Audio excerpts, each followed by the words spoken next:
Hello दोस्तों, नमस्कार, स्वागत है आप सभी का। और सुबह से तो बारिश हो ही रही है, आप सभी को पता है। और अब तक तो आप लोग अच्छे से चाय वगैरह, कॉफ़ी वगैरह पी चुके ही होंगे और सुबह की शुरुआत भी कर चुके होंगे। तो आइए चलते हैं हम आज के अपने टॉपिक की ओर। और हम पढ़ते हैं भारतीय संविधान। और उससे पहले हमने आपको जो कल टॉपिक पढ़ाया था, कि हमने आपको क्या बताया था कल। हमने आपको भारतीय संविधान की सारी जो चीज़ें कुछ रह गई थी, उन सभी पर डिस्कस कर चुके थे हम कल। और आज हम एक नए टॉपिक के साथ आते हैं। उससे पहले हम आपको कल के टॉपिक का थोड़ा-सा रिवीजन करा देते हैं, एक बार फिर से फटाफट आपको याद करा देते हैं कि कल हमने आपको क्या पढ़ाया था। कल हमने आपको क्रिप्स प्रस्ताव के बारे में बताया था। तो क्रिप्स प्रस्ताव क्या था कि ये 1942 में आया था और भारतीयों की माँग को इस प्रस्ताव में स्वीकार किया गया था। ठीक है? और इसकी द्वितीय विश्व युद्ध की समाप्ति के बाद ही इसमें जो है संविधान बनाने की अनुमति प्रदान की गई थी। और जो हमारा द्वितीय विश्व युद्ध कब से कब तक चला था? द्वितीय विश्व युद्ध हमारा चला था 1939 से लेकर 1945 तक। और इसकी अध्यक्षता की थी स्टेफोर्ड क्रिप्स ने। ठीक है? और इसमें संविधान बनाने के लिए संविधान सभा का गठन किया जाएगा। ऐसे मतलब रियासतों का और प्रांतों का मिलकर गठन किया जाएगा, ऐसी बात कही गई थी। लेकिन ये क्रिप्स प्रस्ताव बहुत लंबे समय तक चल नहीं पाया। और ये क्या हुआ, आखिरकार इसे अस्वीकार भी कर दिया गया। तो इसलिए महात्मा गांधी जी ने इसे जो है क्रिप्स प्रस्ताव को दिवालिया बैंक घोषित कर दिया। ठीक। 1945 में वेवल योजना आई हमारी। वेवल योजना का क्या मकसद था कि जो हमारे लॉर्ड लिन लिथगो थे, उनके स्थान पर लॉर्ड वेवल को संवैधानिक गतिविधियों को दूर करने के लिए भेजा गया था। लिन लिथगो के स्थान पर वेवल को भेजा गया था। ठीक है? 1943 में भेजा गया था, लेकिन ये जो प्रभावी हुआ 1945 में हुआ। वेवल योजना 1945 की है। और हम बात करते हैं कैबिनेट मिशन की। तो कैबिनेट मिशन 1946 में आया, जिसे हम मंत्रिमंडल योजना के नाम से भी जानते हैं। और कैबिनेट मिशन योजना के तहत क्या हुआ था कि भारत के संविधान का गठन किया गया था। और इसमें 3 सदस्य थे। कौन-कौन से 3 सदस्य थे वो? इसके 3 सदस्य थे एवी अलेक्जेंडर, पेंथिक लॉरेंस और स्टेफोर्ड क्रिप्स। ठीक है? पेंथिक लॉरेंस इसके अध्यक्ष भी थे। अगर इनके अध्यक्ष के बारे में बात करें तो पेंथिक लॉरेंस इनके अध्यक्ष भी थे। ठीक? और संविधान सभा में कितने सदस्य निर्वाचित हुए थे? 389 सदस्य थे, जिनमें से 292 सदस्य ब्रिटिश प्रांत के थे और 93 जो थे वो देसी रियासत के थे। और 4 कमिश्नरी थे। कमिश्नरी हमने आपको बताया था ना, क्षेत्र क्या था? दिल्ली था, कुर्ग था और अजमेर था और बलूचिस्तान था। ठीक, ये 4 जो थे वो कहाँ के थे? संघ के थे। और जो इसका निर्वाचन होना था प्रांतियों का, उन वो अप्रत्यक्ष रूप से होना था। और किसके द्वारा होना था? विधानसभा के सदस्यों द्वारा। मतलब इसका निर्वाचन अप्रत्यक्ष रूप से विधानसभा के सदस्यों के द्वारा तय किया जाना था। ठीक। ये तो थी हमारी कल की क्लास का एक फटाफट रिवीजन जो हमने कर लिया और आपको और चीजें भी याद दिला दी। तो आइए बढ़ते हैं हम आज के अपने नए टॉपिक की ओर। आज से एक नया टॉपिक शुरू करते हैं, एकदम फ्रेश टॉपिक है। भारतीय संविधान के भाग और अनुसूचियों के बारे में आज हम पढ़ेंगे। कि जो इसके टोटल कितने भाग हैं? टोटल जो 22 भाग हैं जो है, ये आपको 22 भाग तो इसी तरह से ही पढ़ने हैं। ये तो आपको इसी तरह से ही पढ़ने पड़ेंगे, इसमें इसका कोई शॉर्टकट नहीं है, आपको इसी तरह से ही पढ़ने पड़ेंगे। तो पहले भाग के अंतर्गत क्या आता है हमारा? पहले भाग में है संघ और उसके राज्य क्षेत्र, जिसमें संघ मतलब केंद्र और उसके क्षेत्र आते हैं, राज्य आते हैं। दूसरा भाग है हमारा नागरिकता। तीसरे में आता है हमारा मूल अधिकार। चौथा है राज्य के नीति निदेशक तत्व। ठीक। 4A या 4A में हम क्या पढ़ते हैं? मूल कर्तव्य के बारे में पढ़ते हैं। भाग 5 संघ, भाग 6 राज्य, भाग 7 ये 7वां संशोधन के द्वारा जोड़ा गया था इस अधिनियम को। भाग 7 के अंतर्गत जो आता है ये निरसित होता है। ठीक, इसका कोई अनुच्छेद नहीं है। इसमें कोई अनुच्छेद नहीं है, ये निरसित है। भाग 7 और भाग 8 में क्या है हमारा? संघ राज्य क्षेत्र है। और भाग 9 में पंचायत है। ठीक, अभी हमने अनुसूचियों के बारे में भी पढ़ा था ना। अनुसूची किस भाग में, पंचायत किस भाग अनुसूची के अंतर्गत आता है? तो अनुसूची हमारी किस उसके अंतर्गत आती थी? तो 11वीं अनुसूची में पंचायत के बारे में चर्चा की गई थी ना। इससे पहले के वीडियोस में हमने आपको बहुत अच्छे तरह से अनुसूचियां पढ़ाई थी और शॉर्ट ट्रिक के साथ अनुसूचियां पढ़ाई थी हमने आपको। तो ये अगर अनुसूची की बात करें पंचायत, इसमें आती है 11वीं अनुसूची के अंतर्गत आती है और भाग 9वीं। ठीक, इसे याद रखिएगा। और भाग 10 में अनुसूचित और जनजातीय क्षेत्र आते हैं हमारे। भाग 11 संघ और राज्यों के बीच संबंध। भाग 12 में वित्त, संपत्ति, संविदाएं और वाद, आप इसे ऐसे याद रखिएगा। भाग 12 में वित्त, वित्त ही पर्याप्त है, वाद वगैरह आते हैं इस अंतर्गत भाग 12 में। भाग 13 में क्या आता है हमारा, व्यापार, वाणिज्य और समागम।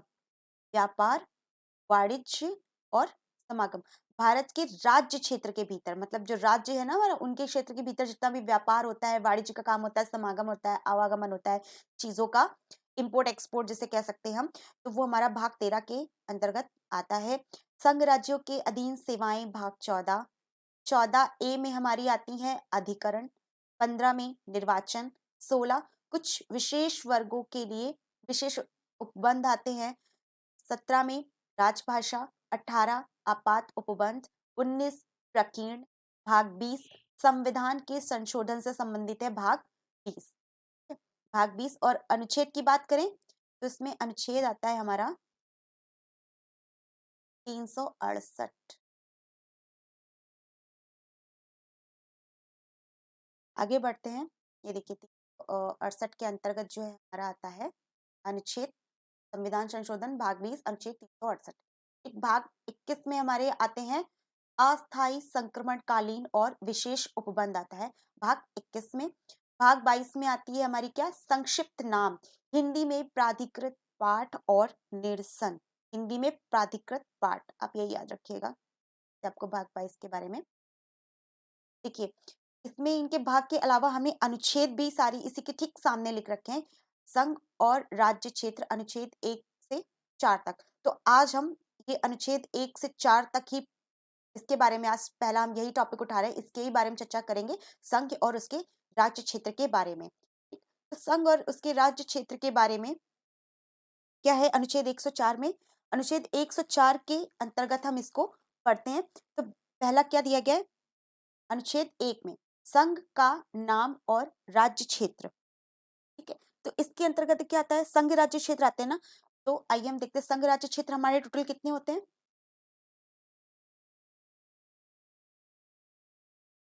ये जो संघ राज्य क्षेत्र अंतर्गत आता है हमारा क्या, इसके अंतर्गत हमारे 3 विषय आते हैं, ठीक है। हमारे संघ राज्य क्षेत्र कितने हैं,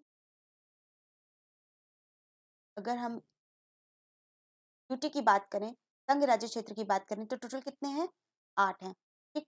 हम स्टेट की बात करते हैं, हमारे राज्य टोटल कितने हैं, तो आप बताएंगे 28। और अगर हम बात करते हैं अर्जित क्षेत्र की, अर्जित कौन से क्षेत्र हमने अर्जित किए हुए हैं, अगर हम अर्जित क्षेत्र की बात करते हैं तो अर्जित क्षेत्र में एक, इसके अंतर्गत एक भी क्षेत्र नहीं आता है, कि इसकी संख्या हो जाती है 0, ठीक है।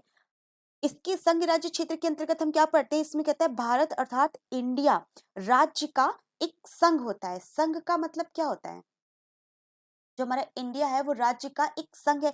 संघ का मतलब होता है कि इसे अलग नहीं किया जा सकता है, अलग जैसे इसमें टोटल 28 राज्य है ना, इन्हें हम आपस में अलग नहीं कर सकते हैं। जबकि जो हमारा अमेरिका का है जो संघ है, जो यूएसए है, यूएसए में टोटल कितने 50 राज्य हैं, टोटल 50 राज्य हैं, और इसे हम किस नाम से बुलाते हैं, फेडरेशन के नाम से। जो हमारा यूएसए का जो संघ आता है इसे हम फेडरेशन कहते हैं, फेडरेशन। और फेडरेशन का मतलब क्या होता है कि जो 50 राज्य है ना, इन्हें आपस में हम अलग अलग कर सकते हैं, इन्हें हम अलग अलग विभक्त कर सकते हैं, इसीलिए यूएसए के संघ को फेडरेशन की संज्ञा दी गई है। जबकि भारत के संघ को हम संघ कहते हैं क्योंकि इसे हम आपस में अलग नहीं कर सकते हैं, ठीक है। तो ये हमारा आता है अनुच्छेद 1 के अंतर्गत, संघ और राज्य क्षेत्र। दूसरा दूसरा हम बात करते हैं अनुच्छेद दूसरे के अंतर्गत है नए राज्यों का प्रवेश या स्थापना। इसके अंतर्गत क्या आता है, तो इसके अंतर्गत हमारा कहता है कि अगर संघ में किसी नए राज्य का प्रवेश पुराने राज्यों के नाम में परिवर्तन या सीमा क्षेत्र में परिवर्तन करने का अधिकार किसको होता है, संसद का होता है। देखिए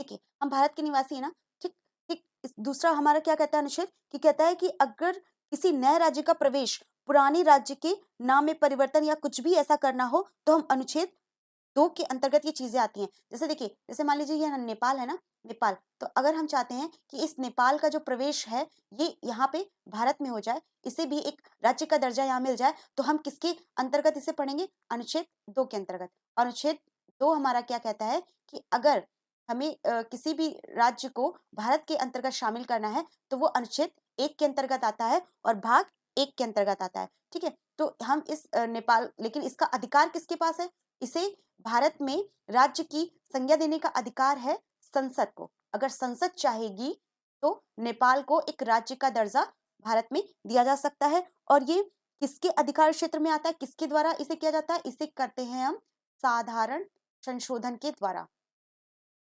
साधारण संशोधन के।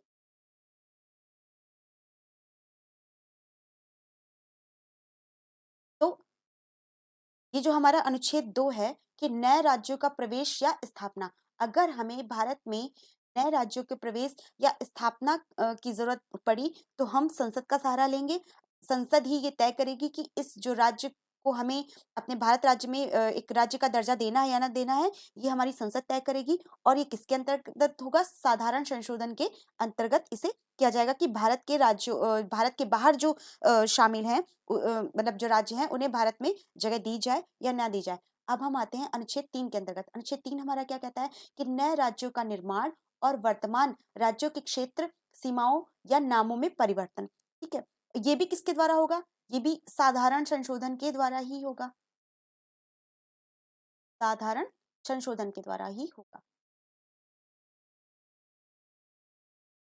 साधारण संशोधन के द्वारा ही हम राज्यों, देखिए जिलों का नाम तो हम चेंज कर सकते हैं। देखिए हम मतलब कितने जिलों के नाम चेंज हो चुके हैं ना, इलाहाबाद का नाम प्रयागराज हो चुका है। ठीक है, और भी जिलों के नाम इस तरह से परिवर्तित किए जा चुके हैं। तो जिलों का नाम तो आप आसानी से परिवर्तित कर सकते हैं, लेकिन अगर आपको राज्यों का नाम परिवर्तित करना है या किसी भी नेपाल को या सिक्किम को भी अगर हम चाहें कि हम हमारे भारत में का वो हिस्सा एक बन जाए, मतलब उधर इंक्लूड हो जाए, एक राज्य के तौर पे उसे हम बनाना चाहें तो भारत के अंदर, तो हमें ये कार्य कौन करेगा, ये कार्य हमारी संसद करेगी। ठीक है, और हाँ, एक चीज और है इसमें इम्पोर्टेंट है कि जब हमारा मतलब तेलंगाना जब राज्य बना था, तेलंगाना राज्य का गठन हुआ था ना, यहाँ पर था तेलंगाना, तेलंगाना राज्य का जब गठन हुआ था ना, तेलंगाना राज्य,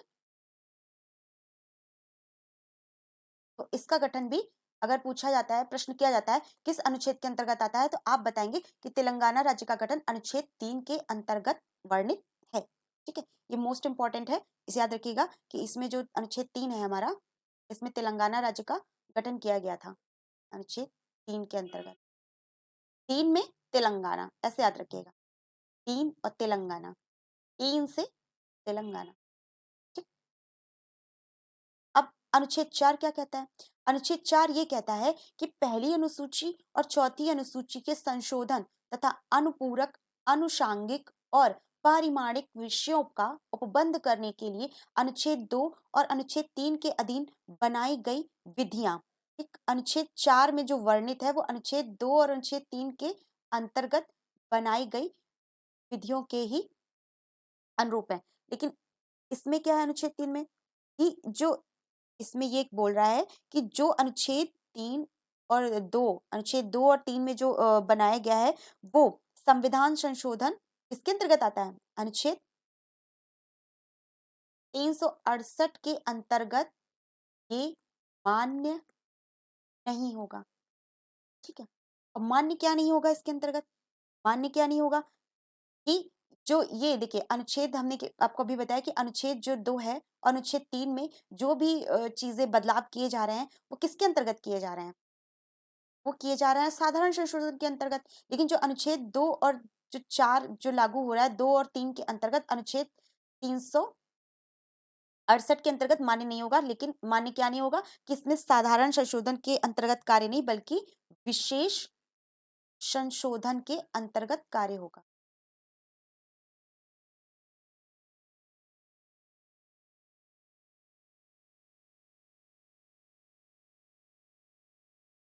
देखिए, हमारा जो संविधान संशोधन है,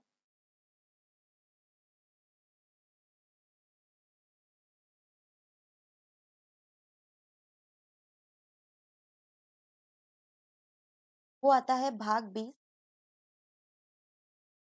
और अनुच्छेद 368 के अंतर्गत।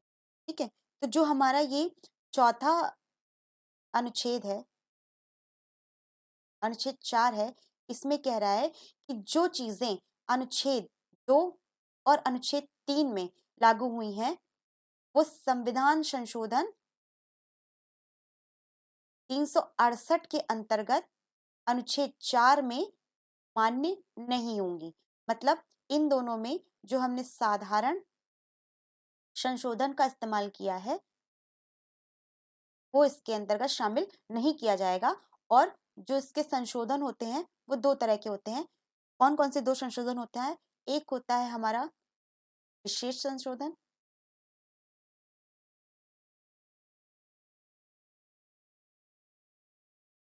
और दूसरा क्या होता है हमारा? विशेष तथा राज्यों के अनुमोदन से संशोधन। दूसरा क्या होता है? विशेष तथा राज्यों के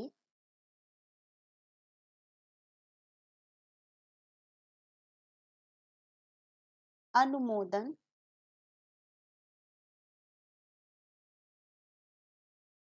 से संशोधन।